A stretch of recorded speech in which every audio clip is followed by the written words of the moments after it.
Ever wondered why some people remain calm in chaos, never rushing to prove anything, never seeking recognition, yet their very presence compels others to adjust themselves?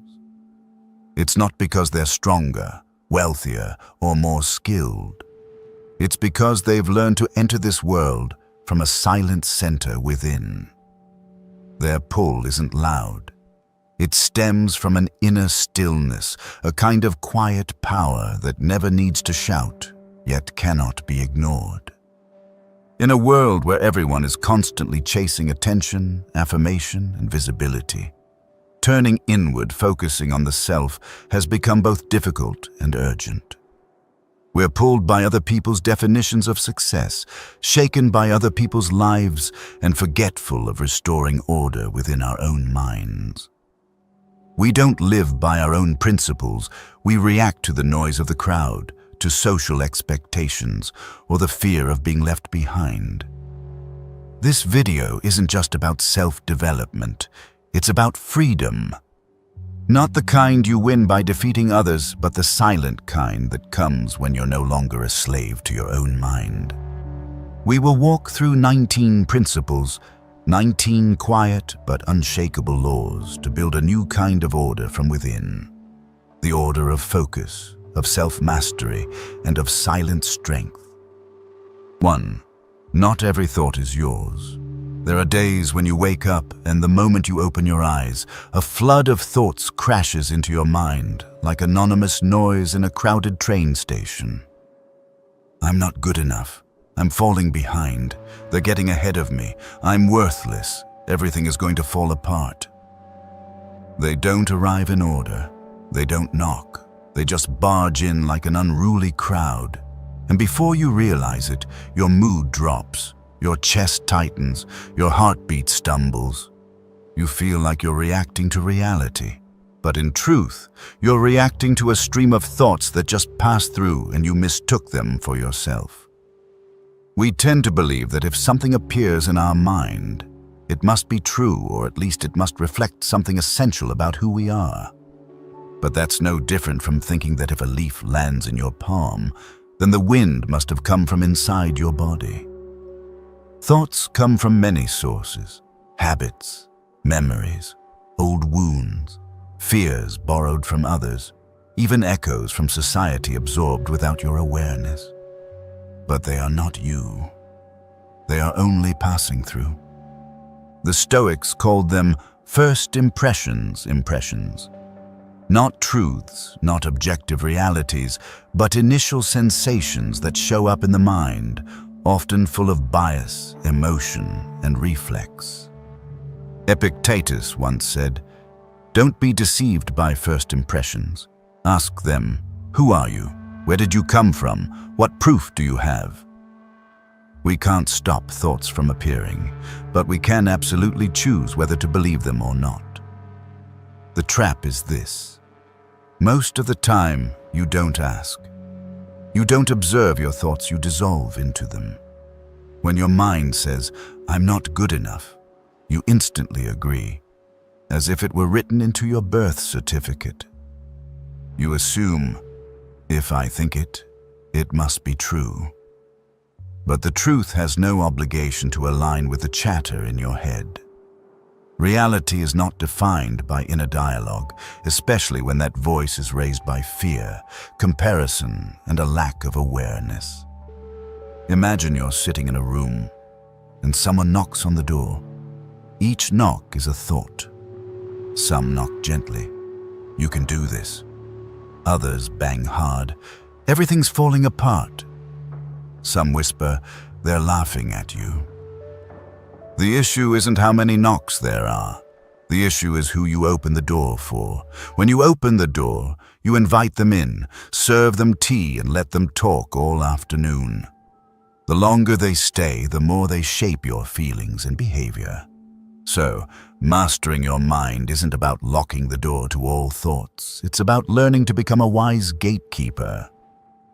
This isn't easy. Some thoughts arrive so familiarly dressed that you can't tell if they're guests or residents. A deep-seated insecurity from childhood, a sarcastic remark from the past, An undigested failure, they can all return as if they were who you are today. But you are no longer that child. You can stand up, step out of that old role and say, I will no longer react from wounds. I will respond from awareness.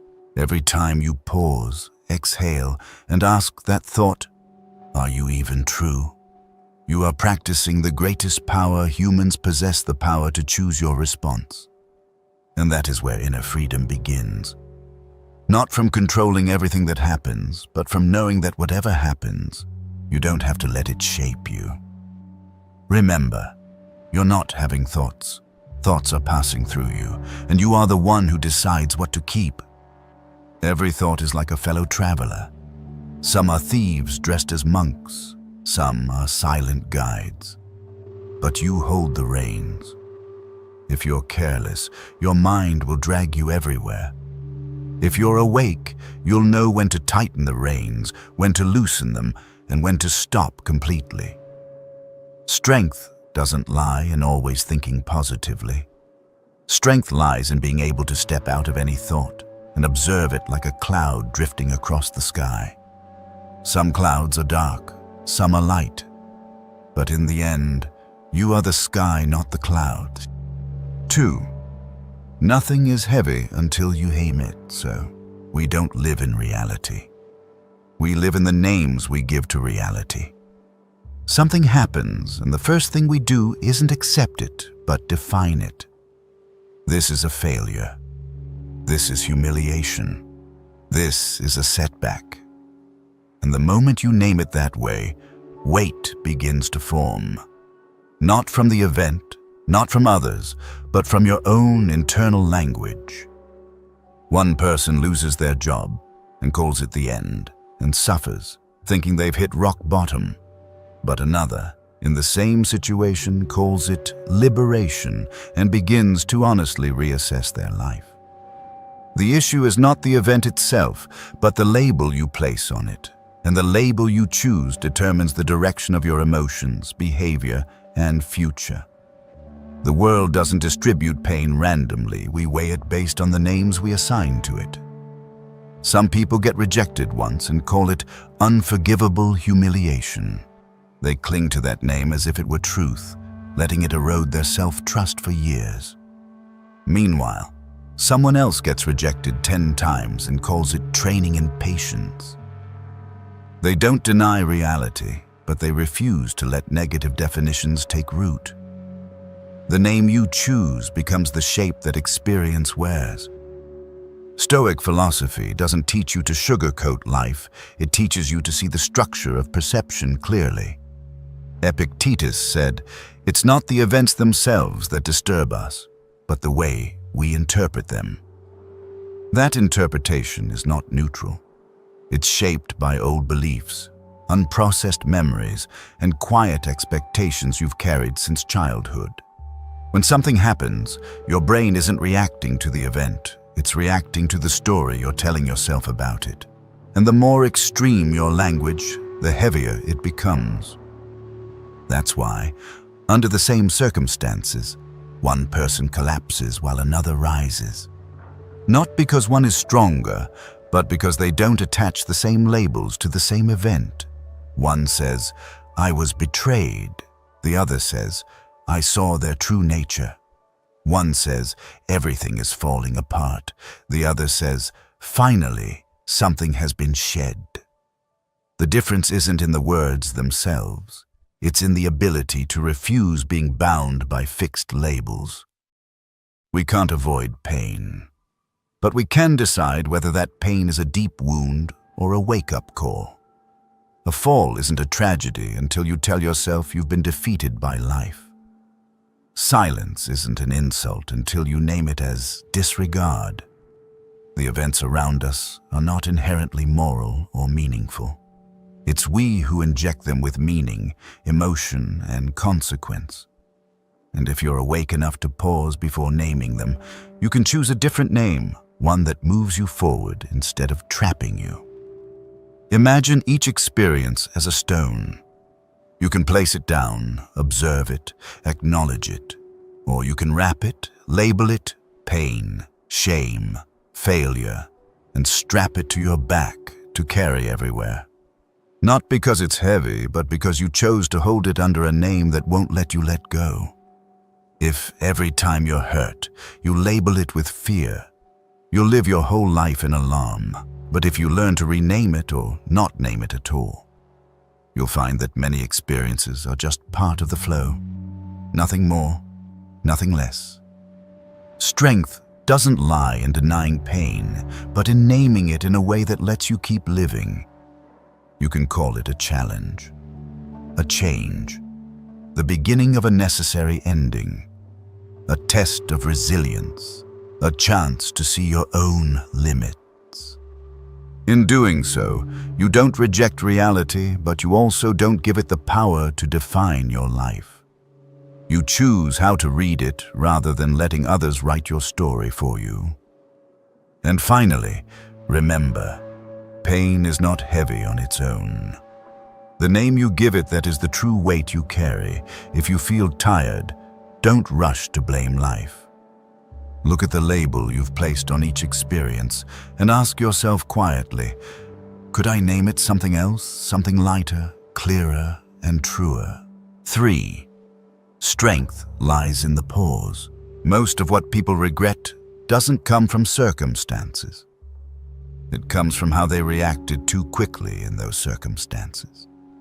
A word spoken in anger, a decision made in wounded pride, an impulsive act just to retaliate or prove something, and then, in the end, comes the heavy silence within, realizing, I could have paused, just one beat slower, but I didn't.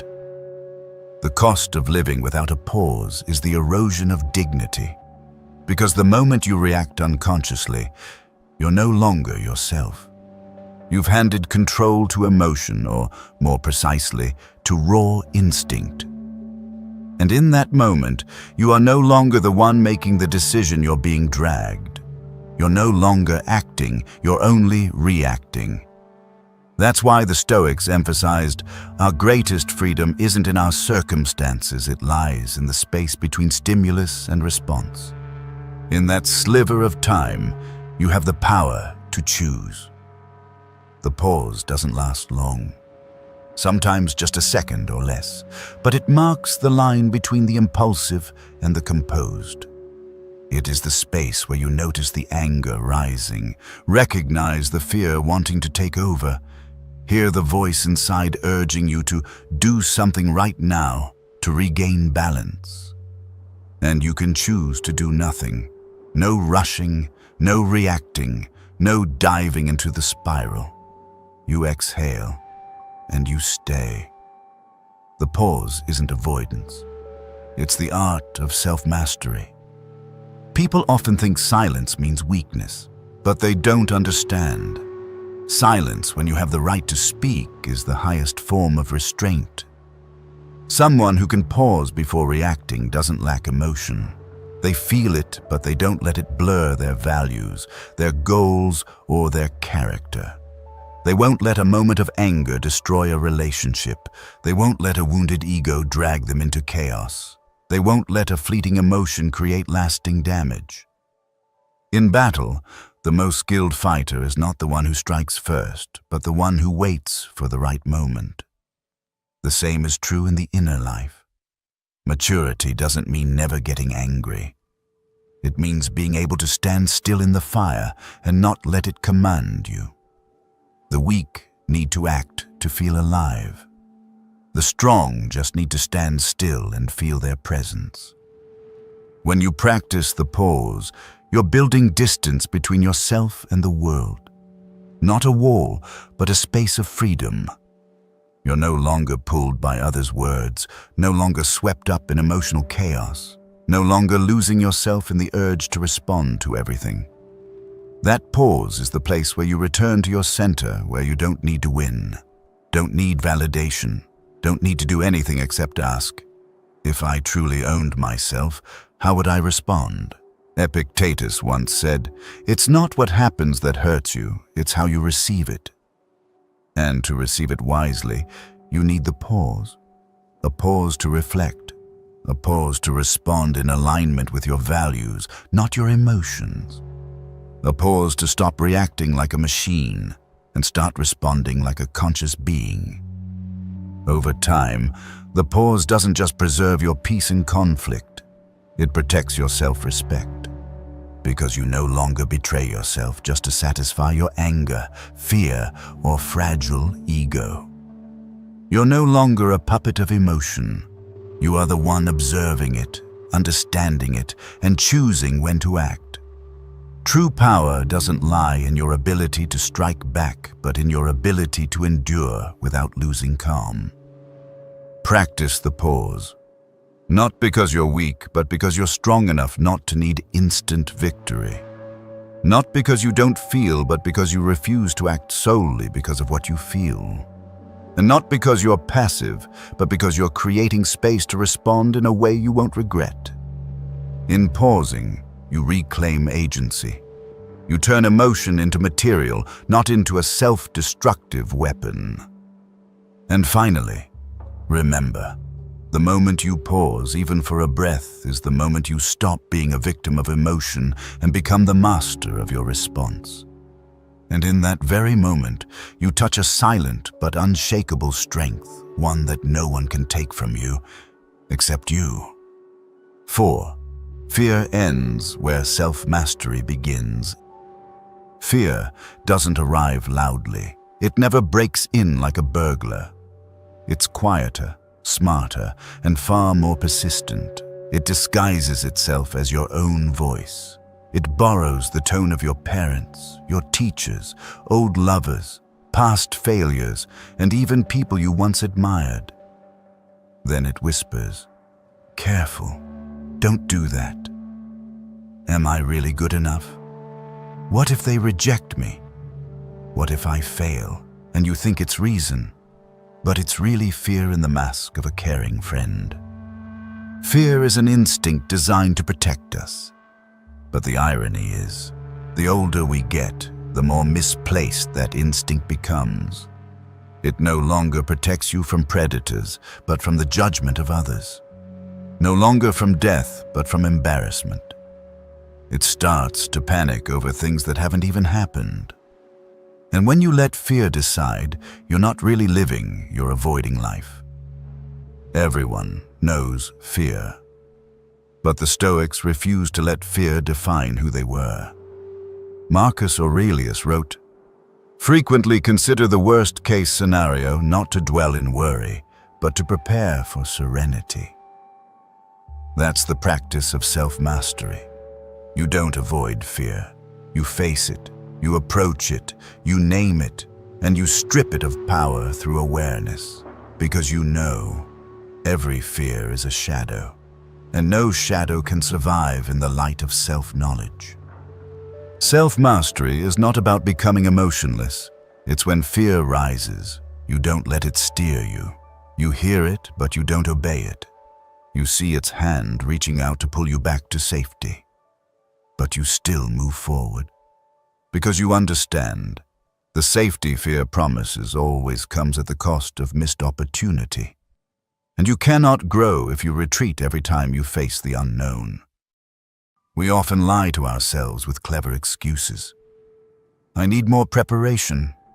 I'm not ready yet. It's not the right time. But deep down, we know it's just delay. And behind every delay is an unnamed fear. Fear of imperfection, fear of judgment, fear of letting others down. But it's that very delay that ends up disappointing us most, because you know you betrayed yourself to please a fear that only existed in your head. A person who has mastered themselves doesn't wait to be fearless before they act. They act while still afraid. Not because they're reckless, but because they know fear is not a guide. It's just a signal, a sign that something ahead matters to you. And because of that, you must not turn back. Not to defeat others, but to not lose yourself. Self-mastery is facing the voice pulling you towards safety and saying calmly, "Thank you for the warning, but I'll go on anyway." Every time you do that, you rebuild a part of your inner backbone. Every time, you stop being a victim of the past and become the architect of your future. You stop letting old events define your present abilities. You define yourself through action. The end of fear doesn't come when you stop feeling it. It comes when, even as it arises, you're no longer defeated by it. It still comes. But you no longer respond in the old way. You don't retreat, you don't shrink, you don't seek approval. You still feel it in your slightly trembling hand, your uneven breath, your faster heartbeat. But instead of turning away, you keep your eyes forward, and you keep going. Courage is not the absence of fear. Courage is choosing the right action even when afraid. The Stoics didn't teach you to be stone.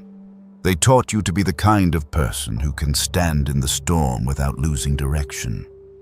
Because in the end, every road leads through uncertainty, and if you don't learn to walk with trembling steps, you'll never reach where you're meant to be. Remember, fear doesn't die on its own.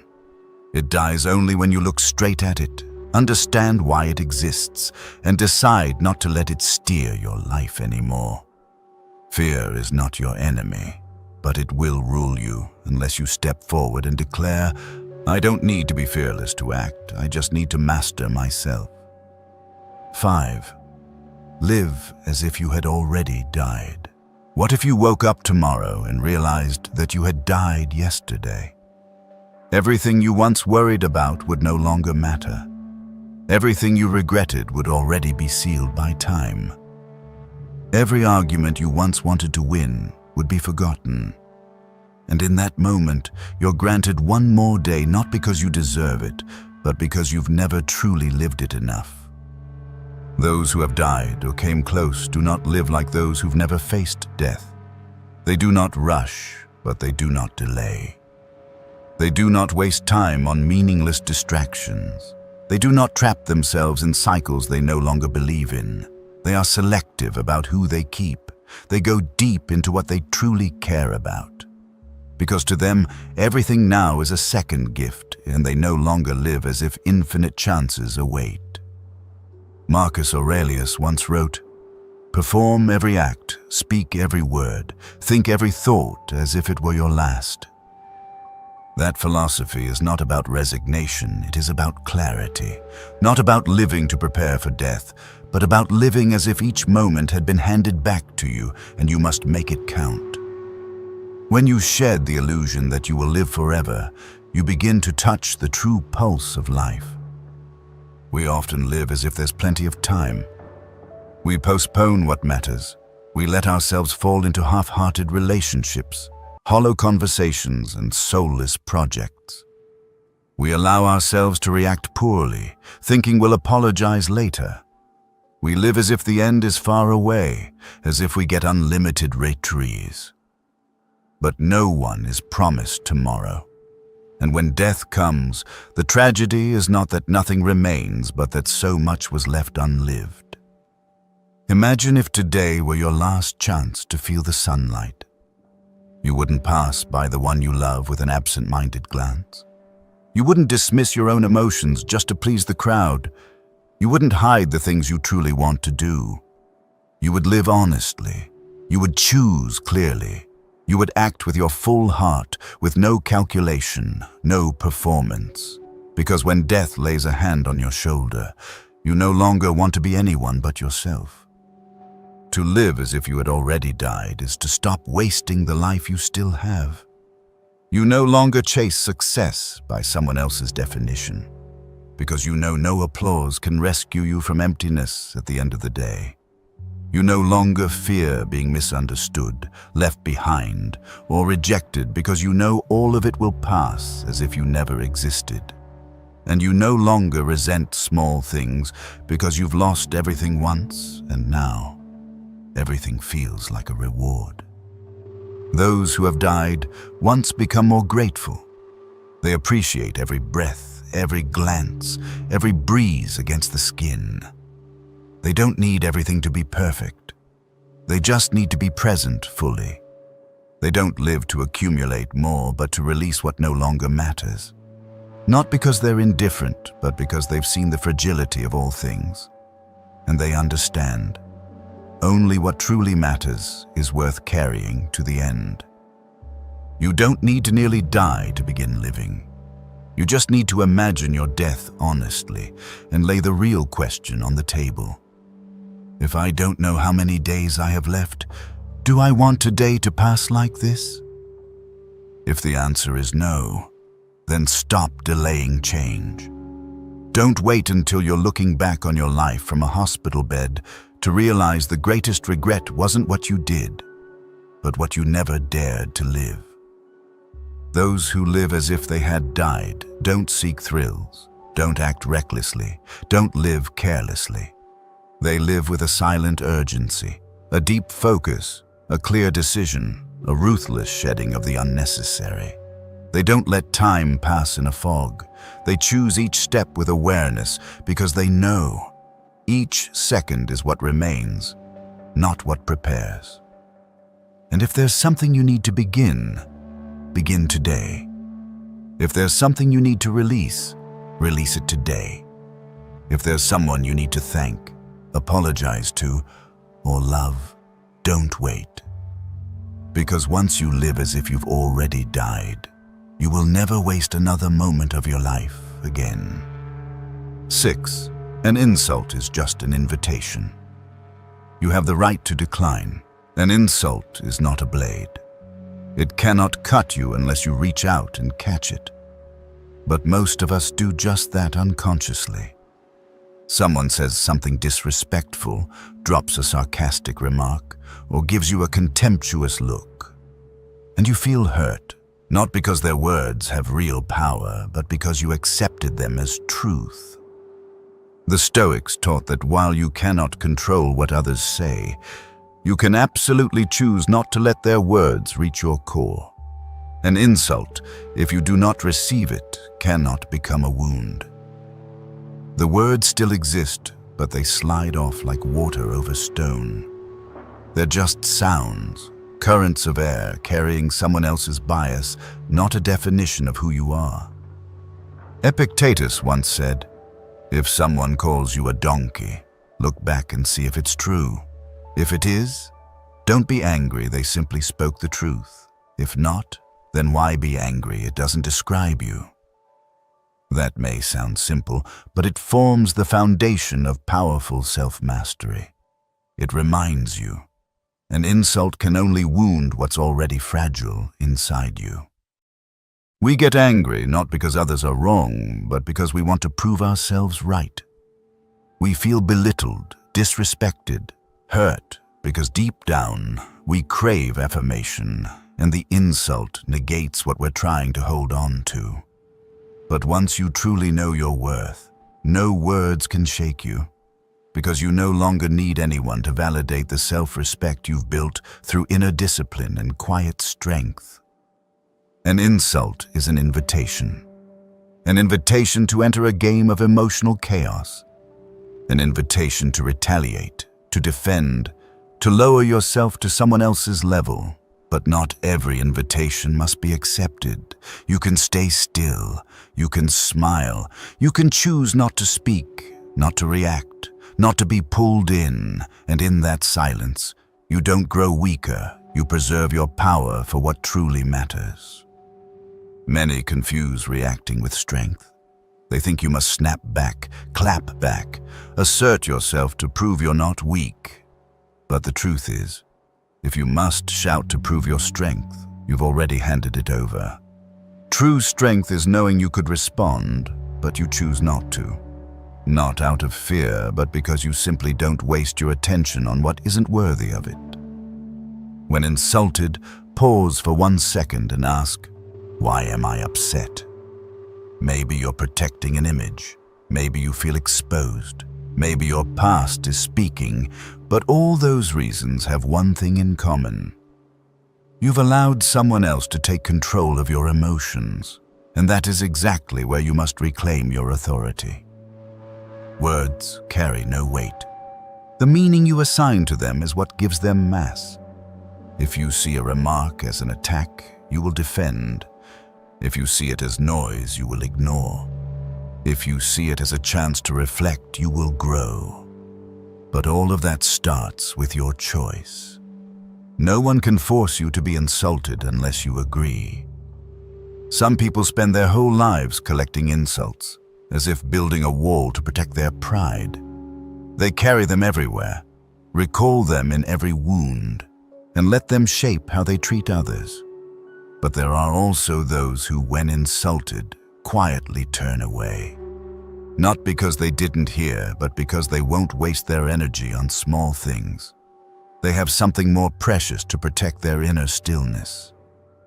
True freedom doesn't lie in making others respect you. It lies in not depending on others' respect to feel valuable. When you're no longer affected by insults, you're no longer controlled. You don't need to do anything, and that is your greatest power. A power that doesn't need to perform. A self-respect that doesn't need to confront. And finally, remember, not every invitation needs a reply. An insult is an invitation to lose yourself. You can decline with calm, with self-control, with a silence that makes others realize. They cannot touch you because you've withdrawn to a place they can't reach, a place of composure that speaks without a word, a place of dignity that asks for no proof. 7. Anger doesn't protect you. It exposes your weakness. Anger is often seen as a weapon, a shield for defense. A suit of emotional armor people wear when they feel insulted, threatened, or hurt. But the truth is, anger is not a sharp weapon. It's a temporary escape for an ego that hasn't been forged. It doesn't make you stronger. It only reveals the weakness you were trying to hide. When you get angry, you're telling the world, "I'm wounded." But you don't say it with honesty, you roar like a cornered animal. You react so no one sees your fear, but that very reaction exposes your helplessness. Anger has never been a sign of strength. It's the evidence that the outside world has penetrated your inner space so deeply that you've lost control of yourself. The Stoics did not deny emotions. They didn't try to suppress anger through denial. They looked directly at it, laid it on the table, examined every part of it, and asked, "Where did this anger come from? What is it hiding? And if I act on it, who am I serving?" Marcus Aurelius once wrote, "Anger is a short madness." Because in that moment, you lose reason. You're no longer yourself. You are a version distorted by reflex and ego. We often believe that anger helps us establish boundaries, that if we're not angry, people will walk all over us, that if we don't speak harshly, we'll be disrespected. But someone who truly has boundaries doesn't need anger to protect them. They don't need to shout to be respected. They don't need to give cold stares to keep their distance. Because they live by principles.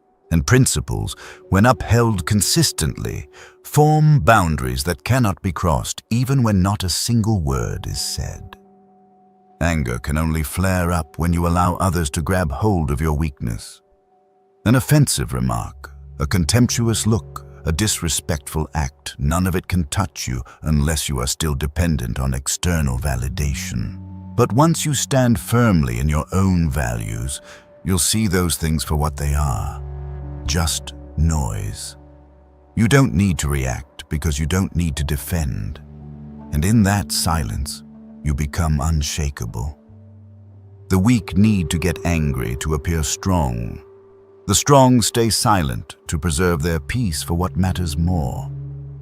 Anger steals your clarity. It makes you say what you don't want to say, do what you don't want to do, and leaves you with consequences that take a long time to repair.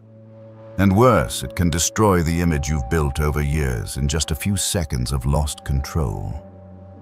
When you let anger control you, you surrender the position of mastery.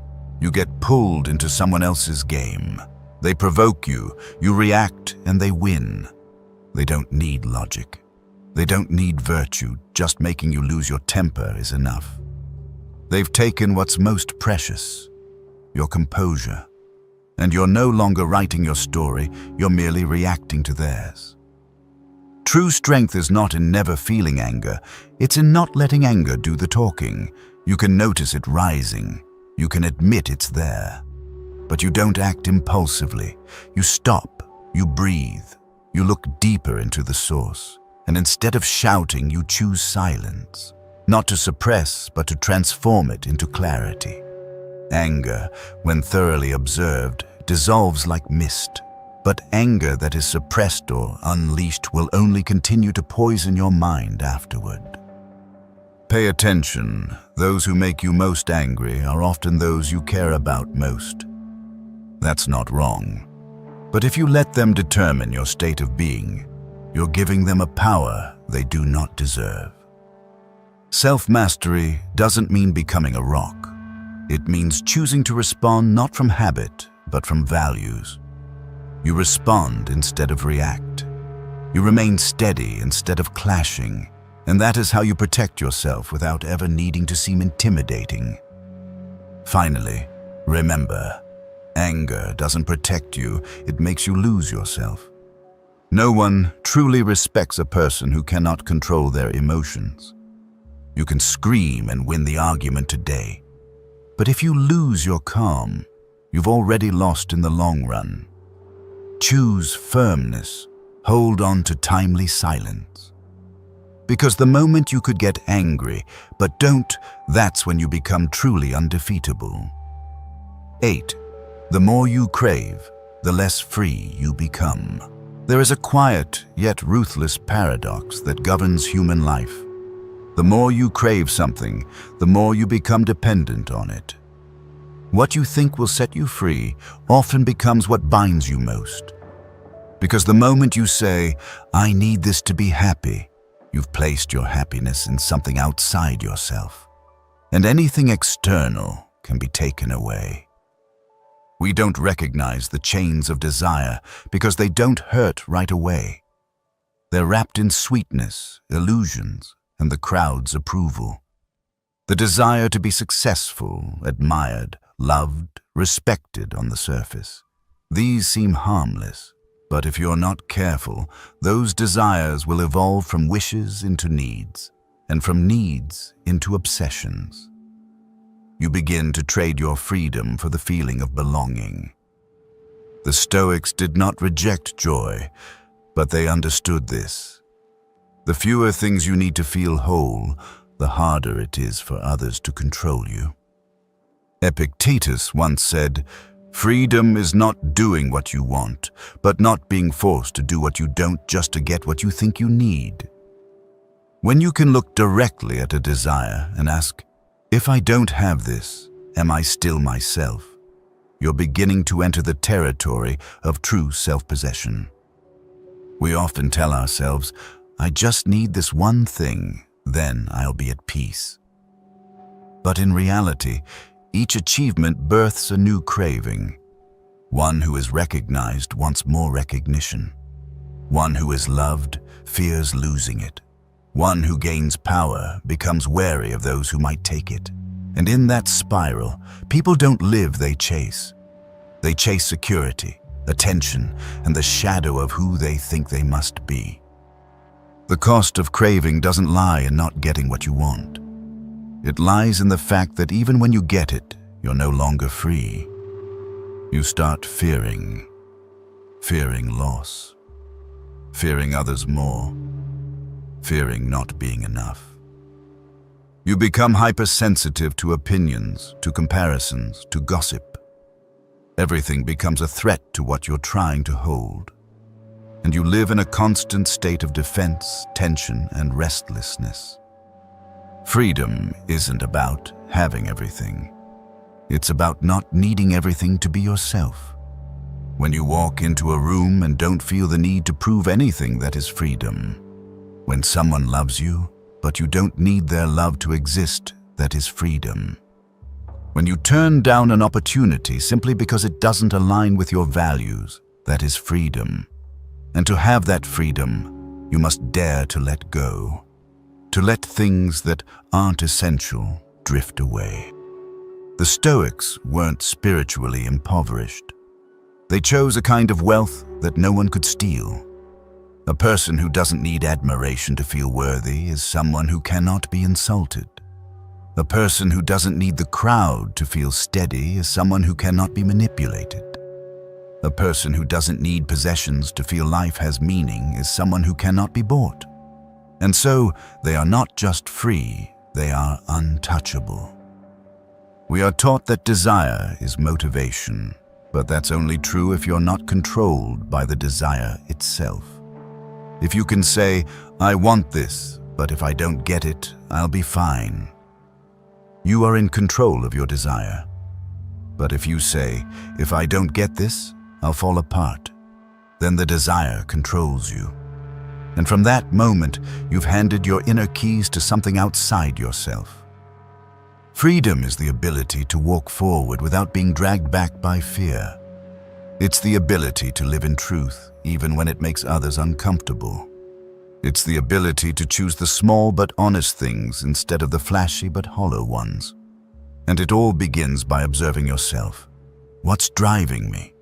Is this truly what I need or just something I've been taught to chase? Mastery doesn't come from owning much, but from needing little. Not little in material things, but in how many things can unseat your peace. The more hooks you remove between your happiness and external conditions, the closer you come to an invulnerable calm. And that is the greatest strength a person can build in an unsteady world.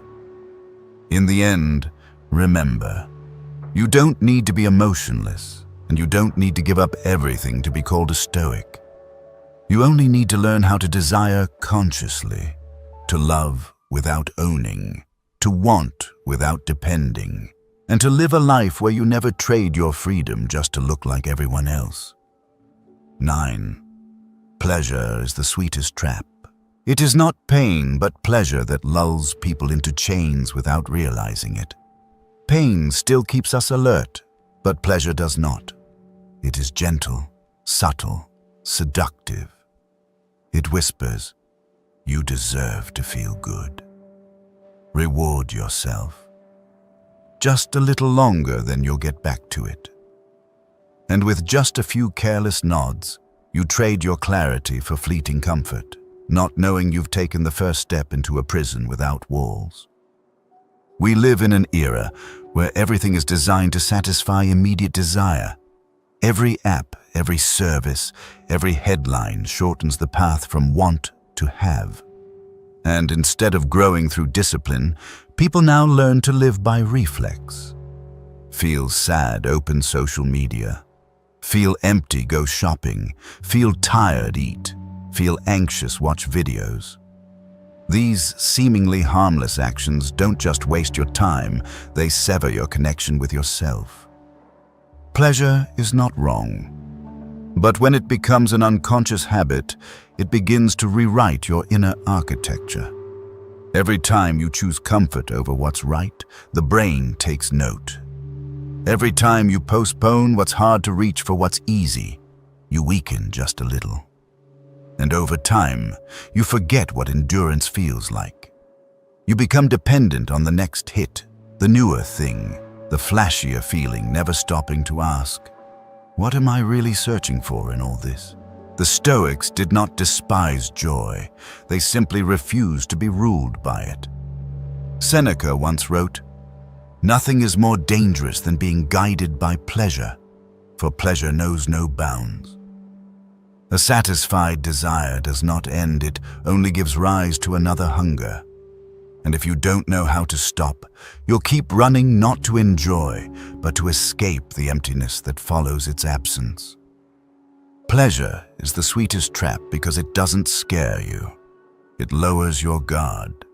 It makes you believe you're living, when in truth, you're only consuming your life for moments that leave behind nothing but prolonged fatigue.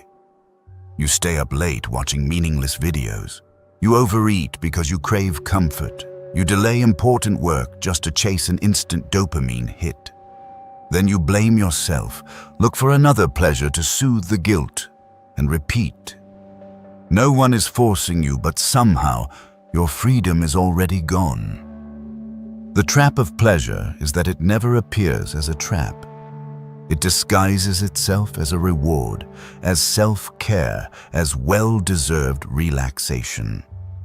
But if you look closely, you'll see. Pleasure never comes alone. It brings distraction, numbness, and doubt. It makes you question your own capacity to endure. It makes you forget the joy that comes from overcoming difficulty, not avoiding it.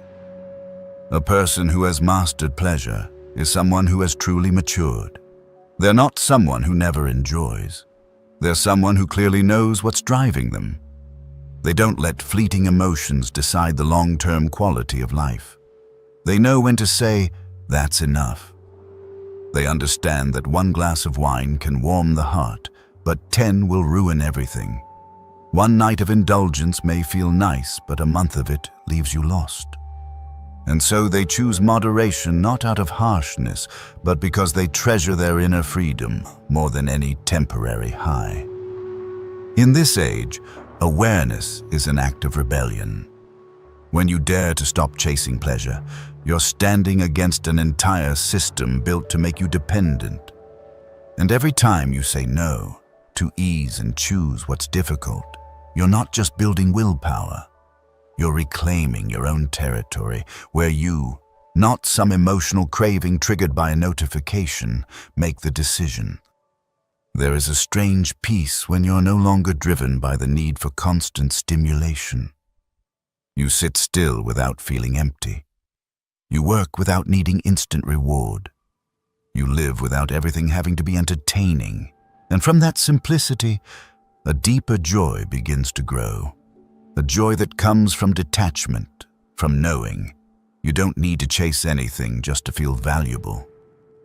Remember, it's not pleasure that robs you of your freedom. It's your inability to refuse it. When you can't live without something, no matter how small it owns you, and in a world full of subtle temptations, the one who knows how to stop is the one who cannot be controlled. The one who can say no is the one guarding the quietest part of themselves, the place that cannot be swept away, cannot be manipulated, and never needs to be filled. 10. Rituals shape destiny. People don't change from grand declarations. They change through the smallest actions, repeated every day. It's not what you do once while inspired that shapes you. It's what you do even when no emotion is left to hold on to. In a world overflowing with distraction and chaos, rituals are not a luxury. They are the only anchor that keeps you from drifting away from yourself. A ritual is not a lifeless habit. It is a conscious choice, a silent declaration. I will return to my core even when the world is in disorder. Many believe freedom means being unbound. But true freedom only comes when you place yourself in a discipline of your own choosing. And ritual is the embodiment of that self-discipline. Every time you enter a ritual, you reinforce your resilience and say to life, I will not be carried away. A morning untouched by the phone. A deep breath before work begins. A moment of stillness before responding to someone. A handwritten journal entry at night.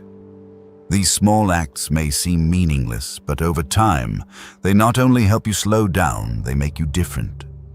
No one can take away a destiny built brick by brick through daily awareness. Because it doesn't come from luck, it comes from deliberate repetition. Marcus Aurelius once wrote, "What you do regularly becomes who you are." If you indulge every morning, you're training yourself to delay. If you complain at every obstacle, you're practicing weakness. But if you begin the day with silence, with an intentional act, with a small gesture of self-respect, you're teaching yourself strength.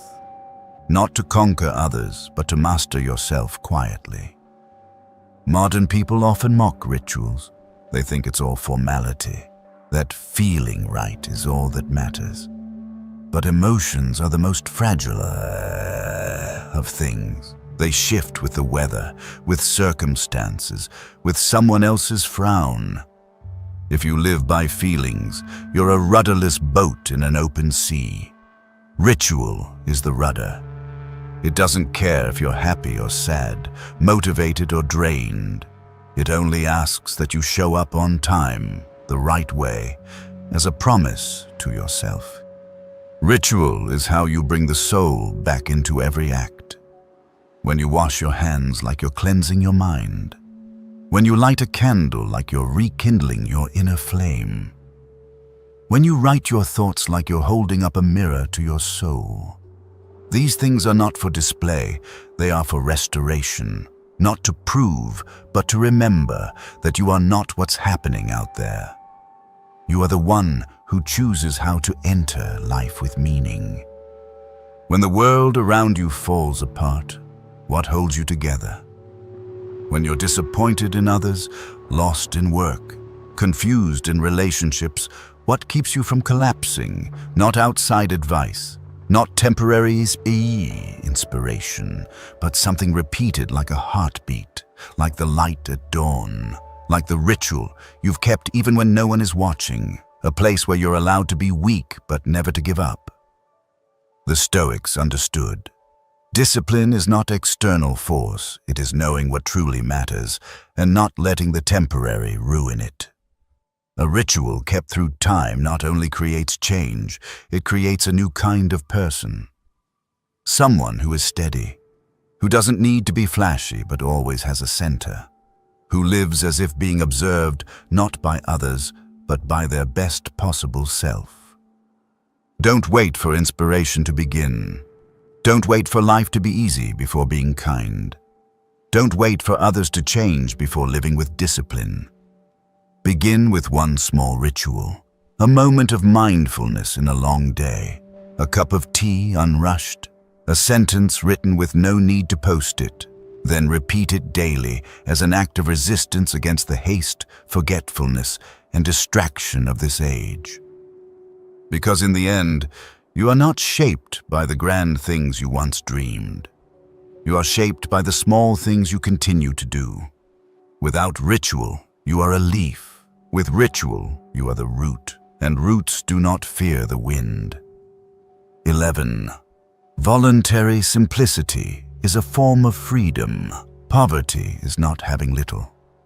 Poverty is having much and still feeling lack, still running, still unable to stop. In contrast, the one who chooses to live simply holds the quietest kind of power. The power of not being governed by excess. The power to say, I don't need it in a world constantly telling you to want more. The power to keep space within the soul for breath instead of filling it with things that overwhelm. Living simply is not about throwing things away. Nor is it a rejection of comfort or denial of material value. It is a conscious choice, not because you can't have more, but because you've realized that not everything added brings more meaning. Some things, the more you own, the more you become their slave. Some relationships, the longer you hold on, the more you lose yourself. Some comforts, the more you indulge, the weaker your self-mastery becomes. And within this seemingly desirable abundance, you find yourself drifting away from your most essential nature, inner lightness. The Stoics did not glorify poverty. They glorified non-dependence. Seneca, one of the wealthiest men in Rome, frequently practiced living as if he had nothing. He slept on cold stone floors, ate dry bread, and wore tattered clothes not to flaunt hardship, but to remind himself, if one day I lose everything, I will still survive.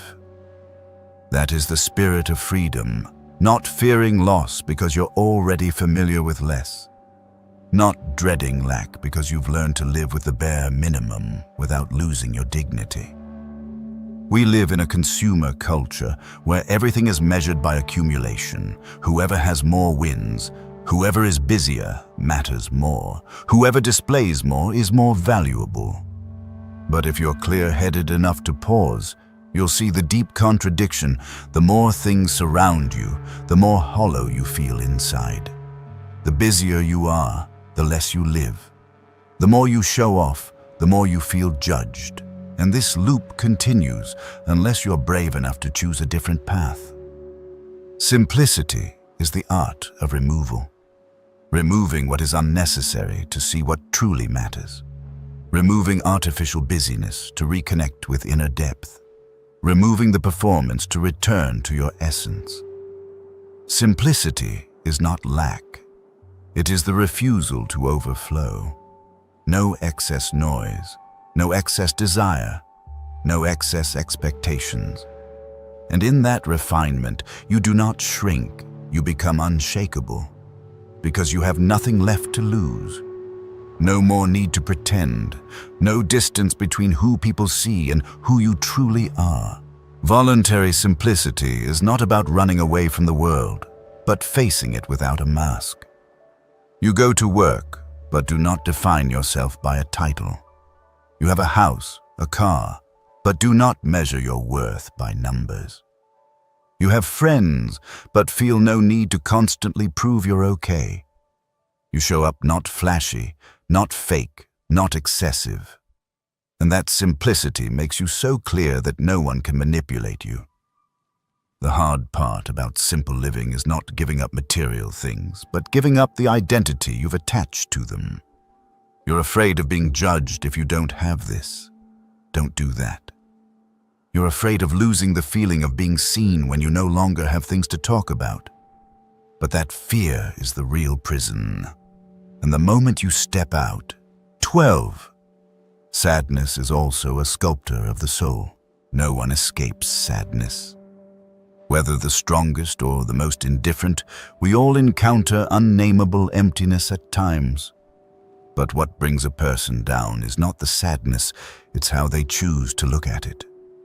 Because sadness is not only gloom, it is a reversed form of light. It doesn't blaze like joy, but it glows steadily enough to reveal your true shape once all illusions have faded. We often see sadness as something to escape. Society glorifies positivity, cheerfulness, and stability as symbols of success. But the Stoics understood that no emotion is an enemy unless you let it control you.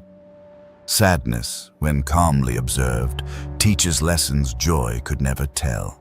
It forces you to sit down, listen, and dig deep. And only in that stillness can you hear your true voice, the one daily busyness always drowns out. Sadness is a sculptor because it carves away the shell you once believed was you. When something hurts you, you begin to see more clearly what truly matters, what was merely decoration. When you lose a relationship, a dream, or an image you clung to, you do not lose yourself. You only lose the cloak you once wore for acceptance. And in that moment, you can begin again for the first time as a being who no longer needs to prove anything. Marcus Aurelius once said, "Accept whatever comes as if you had chosen it." This is not resignation, it is mental strength. When you sit with sadness instead of pushing it away, you're cultivating courage. When you place your hand on the wound without flinching, you're training honesty. And when you stop blaming life, stop asking why, you begin to turn sadness into depth, not burden. Sadness slows you down. But in that slowing, you see what you once overlooked. It draws you inward not to weaken you, but to help you listen to the deeper layers within. When you're no longer pulled by noise, you begin to feel the subtle motions of your own soul. And that is where cleansing begins, not by forgetting, but by understanding. There are sorrows you can't name. They arrive like mist, soaking into your skin without you realizing. All you feel is a vague heaviness, a void nothing can fill.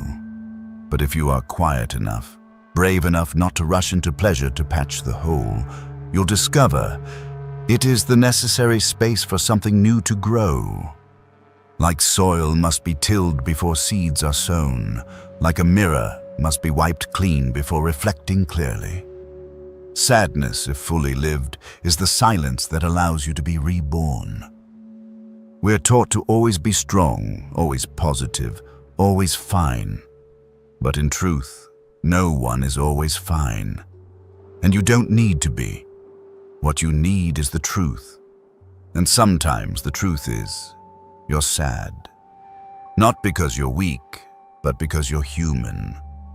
And that your fragility is what keeps you kind, keeps you real, keeps you from becoming a machine that moves forward without ever pausing to ask, am I really living right? Maturity is not about never feeling sad. It's about not fearing sadness anymore. The mature do not rush to fill the void, do not mask it, do not scramble to fix it. They simply stay in that quiet room with themselves. And then, sadness slowly fades. Not because it's been banished, but because it has finished its work. It has reshaped your inner world. It has revealed your cracks, your foundations, what to keep and what to let go of. Be grateful for the sadness that has visited you. It may have hurt you, but it also deepened you. It may have disoriented you, but it also led you home. Not everyone can walk through sorrow without losing themselves. But if you can, you'll emerge with clearer eyes, a heart that knows what's enough, and a mind no longer panicked by the world's uncertainties. In the end, remember, sadness is not your enemy. It is the silent craftsman, shaping you into the person you are meant to become. If you stop fearing it, if you learn to listen, you'll realize sadness does not make you weaker. It only makes you more real. 13. Time is the only currency that matters. There is one thing everyone has in equal measure, yet most spend it as if it were infinite, and that is time. No one is richer than you in hours per day. No one is poorer than you in the present moment. But some save time like a treasure, while others squander it as if they had a lifetime to waste. People fear losing money, reputation, or lovers, but few truly panic when losing the most precious thing, every second slipping away, never to return. The Stoics, especially Seneca, warned us about this thousands of years ago. It is foolish to fear death, yet spend time as if you'll live forever. He didn't say that to scare, but to awaken. Because time does not ask you to do everything faster, it only reminds you to do the right things. You don't need to live in haste, but you must live with truth. You don't need endless experiences, but you do need the kind that wake you up. And every time you waste time on something meaningless, you are paying with your life, one you will never get back. What makes time ruthless isn't that it's scarce, but that it never announces its end. You don't know how much tomorrow holds. You don't know if today is a beginning or a final act. And yet, strangely, you let it slip through your fingers in shallow things. Empty conversations, pointless arguments, hours scrolling past thousands of images that leave nothing but mental numbness. People say they have no time to write, to read, to meditate, to hug their mother, or call an old friend, but they have hours to soak in things that offer nothing but emptiness. You won't know the value of time until you're about to lose it. The dying never ask about their bank balance. They never wish for one more purchase. They only want a few more moments to live rightly, to say one last word, to feel life one final time. But you don't have to wait for that moment to start living fully. You can begin right now by treating time as currency. And like with any precious asset, you must spend it deliberately. Ask yourself each day, is what I'm doing worth the time of my life? If the answer is no, stop. Not because you're selfish, but because you respect yourself. Choose wisely what you do, who you keep beside you, and the habits you repeat, because all of that combined is your life. And a meaningful life is one used with intention, not one filled with random distractions. Time isn't something you have, it's what you are. With each second that passes, you're not just losing time, you're losing yourself. So a wise person doesn't ask, "What should I do to succeed?" but asks, "What should I give my time to so that I won't regret it later?" That kind of person doesn't chase every opportunity, doesn't exhaust themselves proving their worth, doesn't let the trivial pull them off course. They are quiet but deep, less busy but more focused, and that is who you want to become. You can't save time to use later, but you can invest it in things that yield spiritual returns.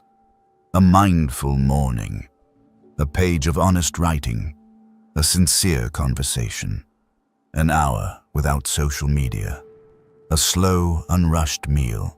These aren't just better uses of time, they're how you affirm that you are truly living, not merely existing. You don't need to do more, but you must do the right thing at the right time with full presence. That's how you convert time into meaning instead of letting it vanish unnoticed.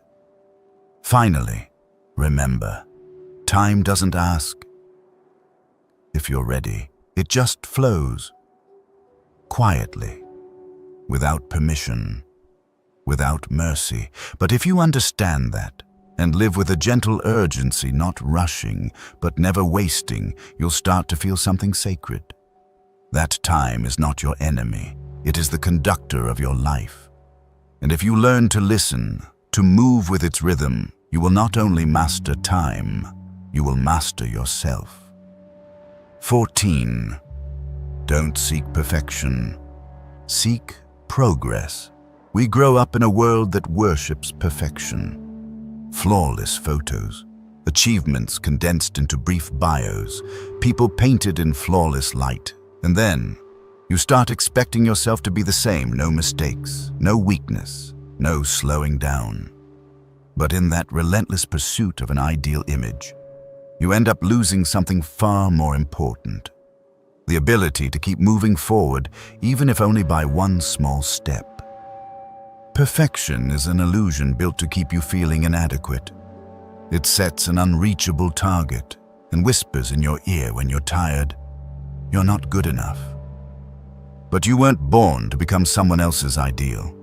You are here to become the truest, most alive version of yourself, growing day by day. And that doesn't require perfection. It only requires progress. The Stoics didn't chase perfection. They pursued progress through actions, reactions, and every morning you stand back up despite the disappointment of the night before. Marcus Aurelius wrote in his Meditations, "If you fall, get back up. No need to punish yourself. Learn from it and move on." Perhaps no philosophy teaches self-forgiveness as quietly and powerfully as this. Not through indulgence, but through persistence. You will make mistakes. You will react poorly. You will hurt others, even if you didn't mean to, but that doesn't make you a failure. What causes failure is letting shame paralyze you, stopping you from moving forward. When you chase perfection, you become rigid. But when you focus on progress, you become adaptable. You don't have to get it right from the start. You only need to do better than last time. Progress is quiet. It has no ceremony. It's not always inspiring. Many days, it's just doing small things again, writing a few lines with an empty mind, eating right without much joy, sitting in meditation with a scattered head. These are the quiet, steady steps, how you build a life worth living. Not in leaps, but in thousands of small efforts you refuse to abandon. Perfection brings cruelty. It makes you harsh with others and brutal with yourself. It makes you focus only on what's missing instead of all you've overcome. But if you truly look at your progress, it gives you gratitude. It helps you see you're no longer who you were a year ago, that your old reactions have been replaced by calm, that the things which once crushed you are now just lessons. Perfection is fragile. One crack and everything collapses. But progress has depth. It holds space for mistakes, embraces imperfection, and gives you the patience to grow in your own way. You don't need to be seen as perfect. You just need to live so that each day you respect yourself a little more. And sometimes the greatest progress isn't doing more, it's knowing when to stop, to say no, to listen to yourself. The world may not notice your progress. It won't applaud you for saying no to negativity. It won't cheer when you stay calm instead of lashing out. It won't celebrate when you choose to sleep early instead of numbing yourself with alcohol. But you will know. And that feeling when you look in the mirror and see growth is the deepest reward. No external praise can replace it. Remember, you don't need to be perfect to be worthy. You only need to be honest. You only need to keep going even slowly as long as you don't give up. You only need to choose again every time you stray. That is the real life. Not flashy, not polished, but solid. A life built from the quiet threads of perseverance, stitched with kindness to yourself, and held together by the belief that you can be better, and that you are on your way there. 15. Be the strictest friend to yourself. The world may be lenient with you. Friends may forgive. Lovers may overlook. People around you may reassure you, saying it's okay. But you alone live fully in the aftermath of every choice you make. And that's exactly why you must become the strictest friend to yourself. Not to punish or control, but to stop yourself from silently spiraling downward while no one notices. There are moments when no one sees you break promises to yourself. When you say you'll wake up early but hit snooze. When you vow not to react, yet still lose your temper like before. When you mean to write something important but scroll your phone to forget. No one blames you for these things, but you bear the quiet consequences of each moment of weakness, each minor escape from responsibility, each casual excuse, and slowly you lose the image of who you once believed you could become. Marcus Aurelius once wrote, "Be strict with yourself and tolerant with others." This isn't a call to harshness, but a reminder of where discipline must begin within. When you no longer act for praise, no longer need supervision to stay on track, no longer wait for the perfect condition to live rightly, you begin stepping into a deeper kind of freedom, inner self-mastery. And mastery cannot come from someone who's constantly indulging their own weaknesses. You cannot expect life to be kind if you keep pampering the weakest parts of yourself. It's not that you're forbidden from being weak, but you're not allowed to stay weak forever. A true friend won't let you keep lying to yourself, pretending you're fine when you've drifted from the path you once promised to follow. A true friend looks you in the eye and says, "Wake up, it's time to grow." And you must learn to be that kind of friend to yourself. Strictness is not punishment. It's a form of love with a spine. It's when you see potential in yourself and refuse to let it rot in laziness or delay. It's when you say no to temptation not out of guilt, but because you've chosen a higher standard and won't betray it for temporary ease. It's when you stay disciplined even when no one is watching, not for recognition, but because you want to respect yourself. You cannot grow if you excuse yourself every time you fail. You cannot mature if every mistake is met with an excuse instead of honesty. Some things only change when you're strict enough to face the truth, strong enough not to flee your darker sides, and persistent enough to return again and again with no indulgence. No one can do that for you. No one bears your responsibility. No one lives your life for you. That's why you must stand with yourself, not with indulgence, but with ruthless honesty. Maybe no one taught you discipline growing up. Maybe you were raised in an environment where mistakes were always overlooked. But you don't need to repeat that pattern. You have the right to set a new standard. You can rebuild your moral framework not out of fear, but out of respect. Each time you choose the right action over the easy one, each time you keep a promise to yourself rather than make an excuse, you're reinforcing a trustworthy version of yourself. And nothing makes you stronger than knowing, I can count on me. Others may be disappointed in you, but they'll forget. Only you will live forever with yourself, with the memory of all the times you refused to rise, even when you could. Conversely, you will never forget the days you held your integrity, even when no one knew. The days you didn't choose what was easy, but what was right. The days you didn't act from emotion, but from principle. These are the quiet bricks that build self-respect.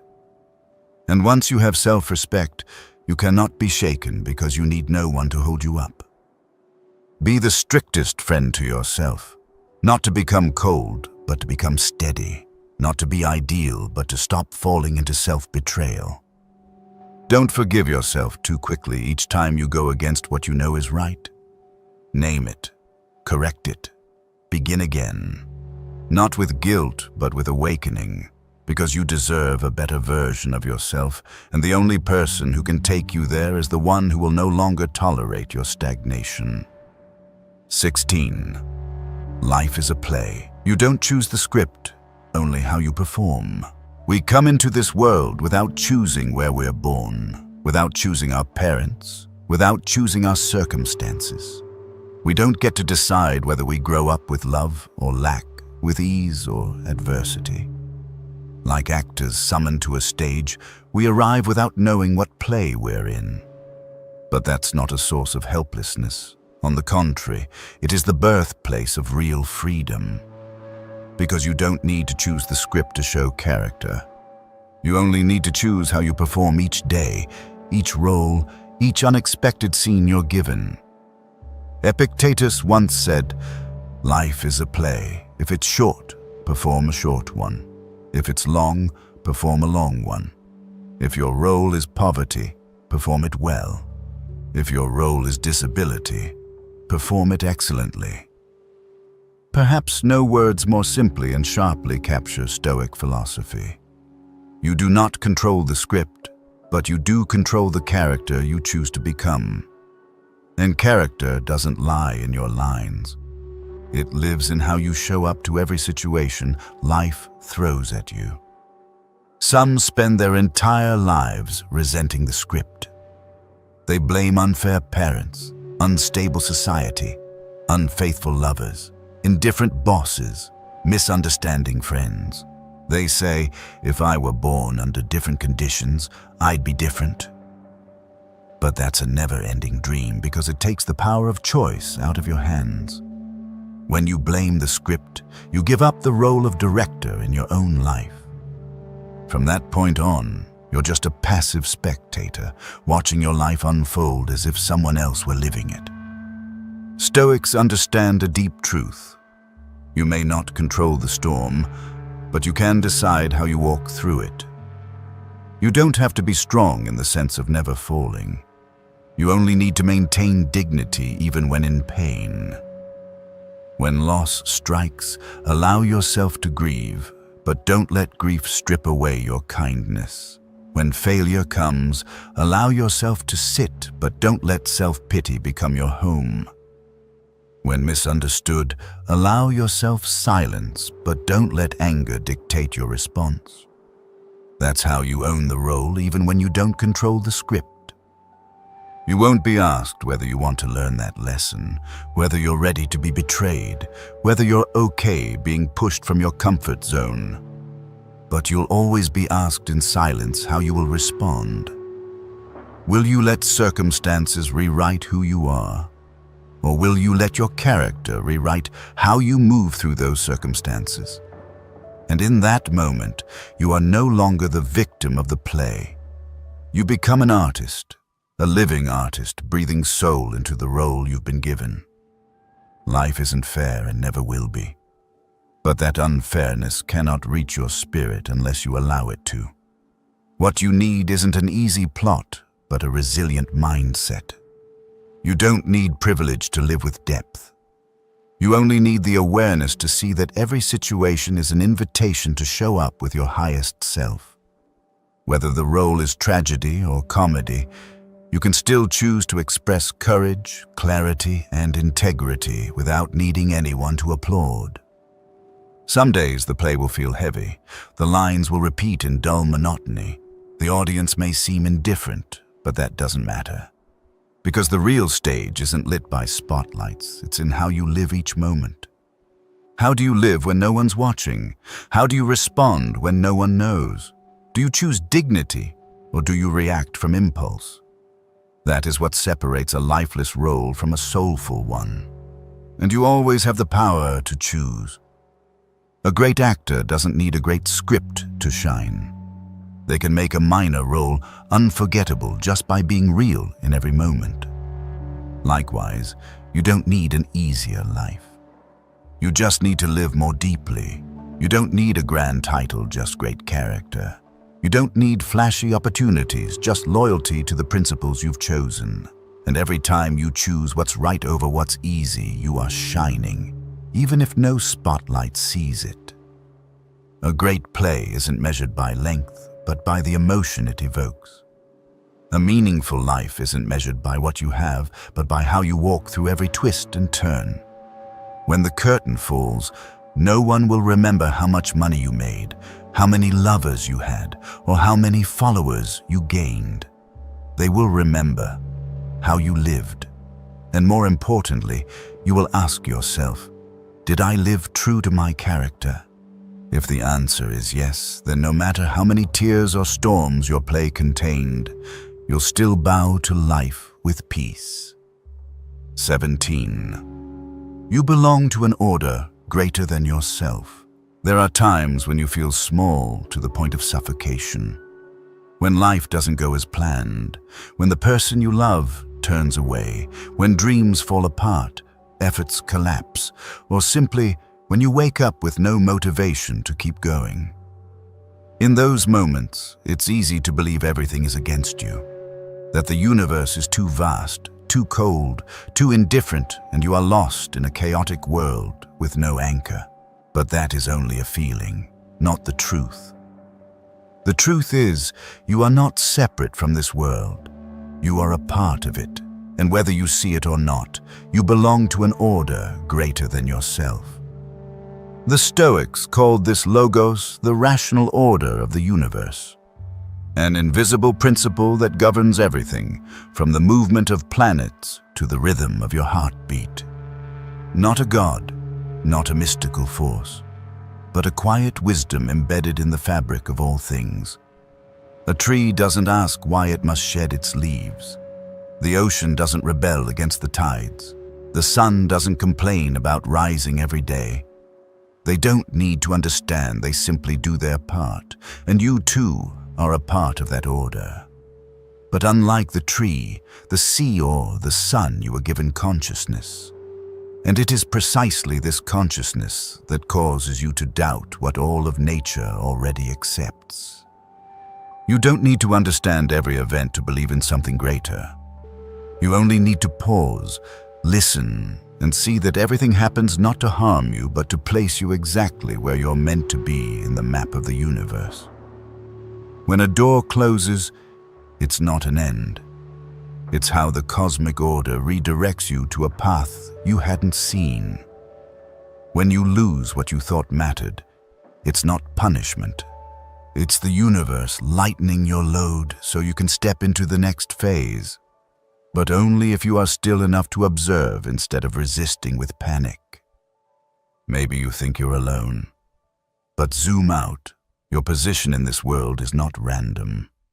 The people you've met, the pain you've endured, the moments you thought you wouldn't recover from, they are all connected like links in a chain, forming a path that only you were meant to walk.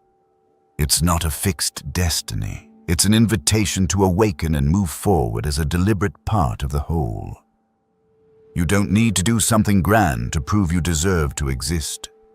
Just live your part with kindness, clarity, listening, and courage, and you are already helping preserve that order. The balance of this world doesn't depend on grand gestures. It's upheld by those who quietly live their small roles with integrity. A mother quietly caring for her child. A teacher patiently guiding students.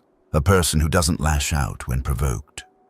A person who chooses kindness over revenge. These seemingly small acts are what keep the order from falling apart. And because of that, you don't need to carry the burden of knowing everything. You don't need to understand every reason.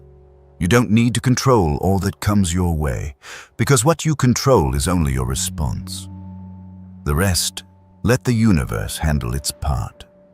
Like a musician in an orchestra, you don't need to play every instrument. You only need to focus on your notes and play them with integrity, attentiveness, and presence.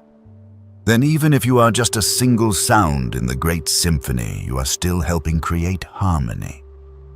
Once you see that, you'll stop demanding that life revolve around you.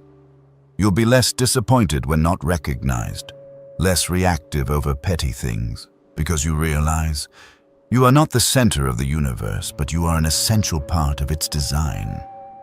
And when you live your part well, you don't need praise. You only need to know.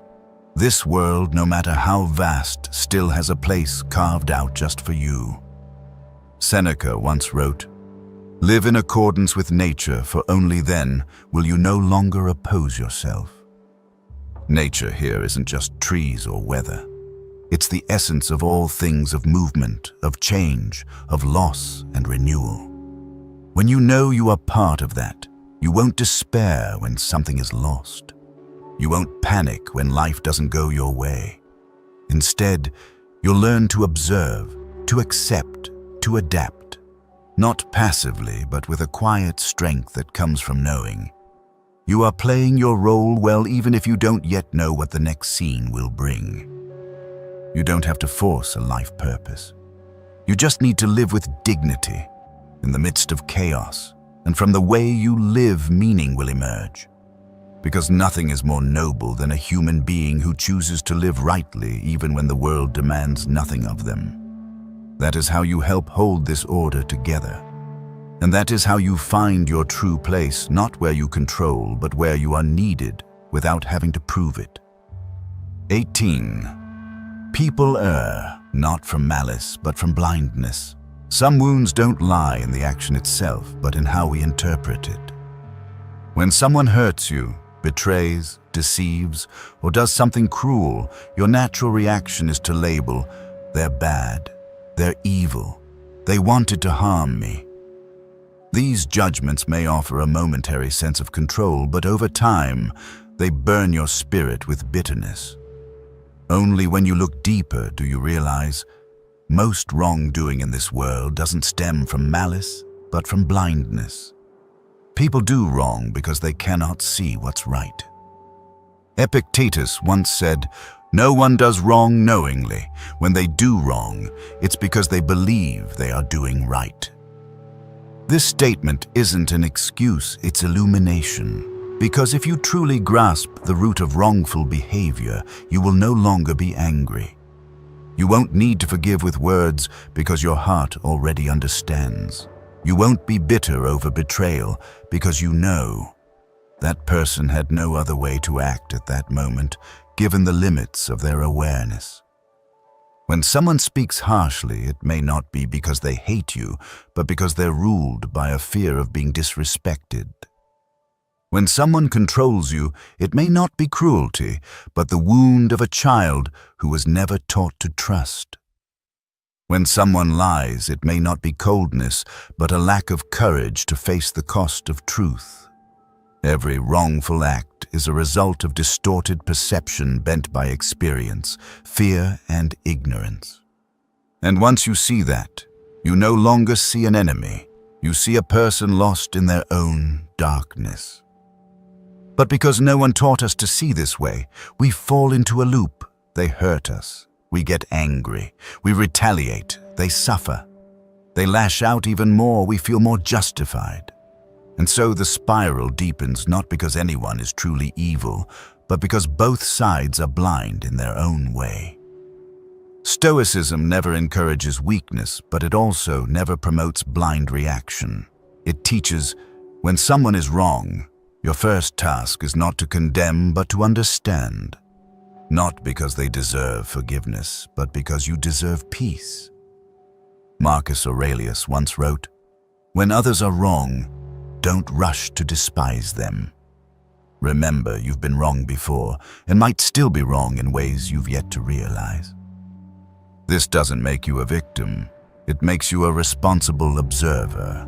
Someone whose emotions are not dictated by the actions of others. Someone who can see imperfection without letting it corrupt their own dignity. This doesn't mean you must accept what hurts you. No. You have the right to walk away. The right to draw boundaries. The right not to entangle with the unaware.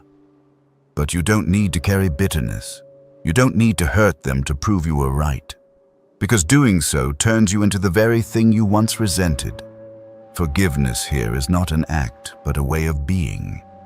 It's choosing not to let someone else's ignorance harden your soul. You cannot change others, but you can choose how you see them. And sometimes, that perception, though unseen by anyone else, is what determines whether you live with ease or heaviness. Look again at those who once hurt you. If you knew their past, their wounds, their rejections, the traumas hidden behind control, anger, or coldness, would you still feel anger? Or would you feel compassion, not because you're weak, but because you're strong enough not to need hatred anymore? And then you will turn inward, to the times you've hurt others.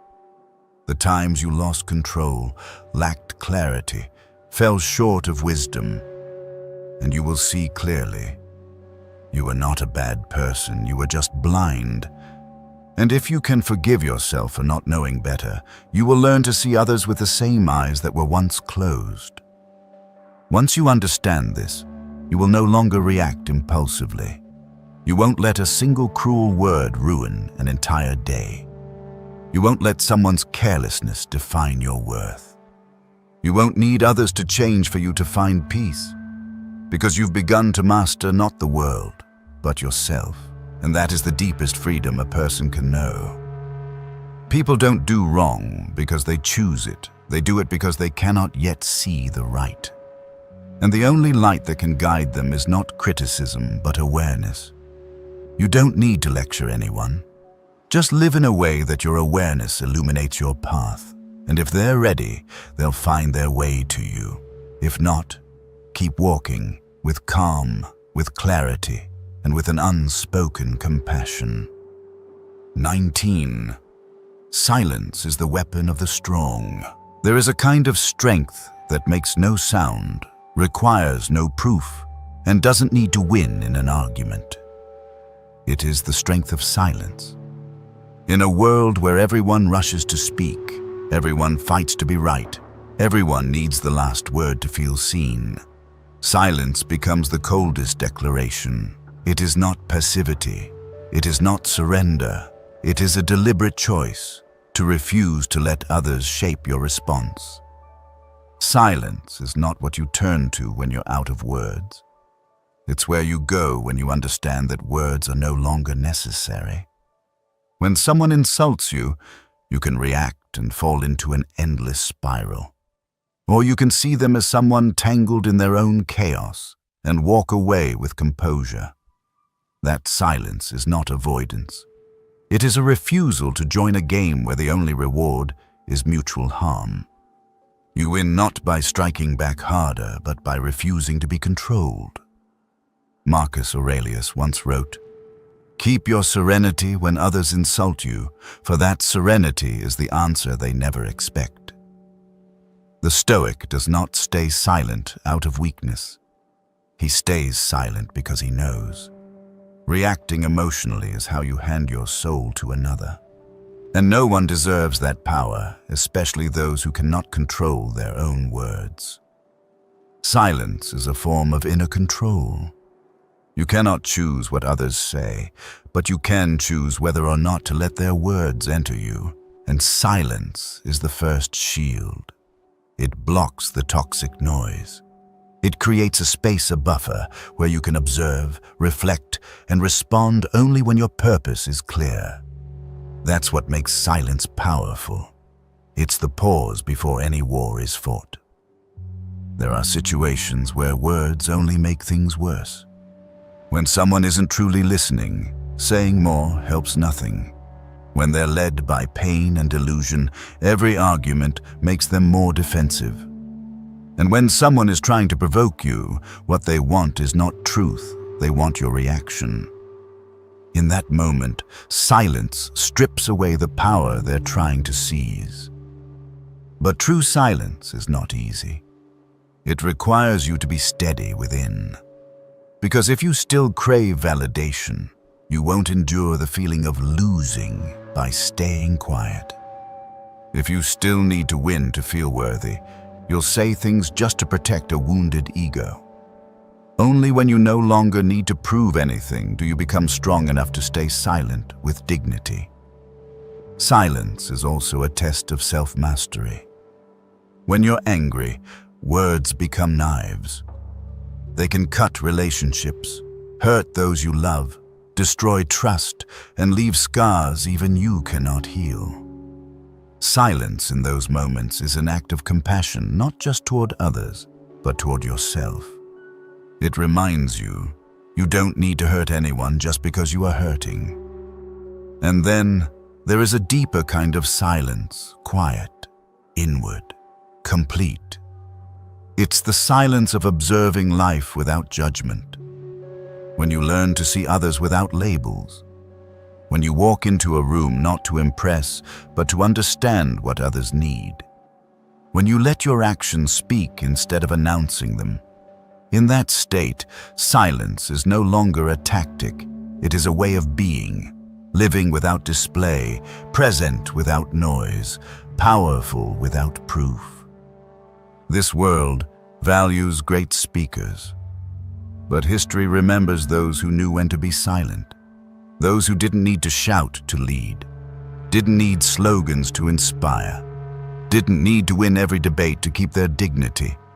They lived by principle, acted quietly, and let their presence speak for them. They are the kind of people others fall silent for, not out of fear, but respect. Silence is also the foundation of clarity.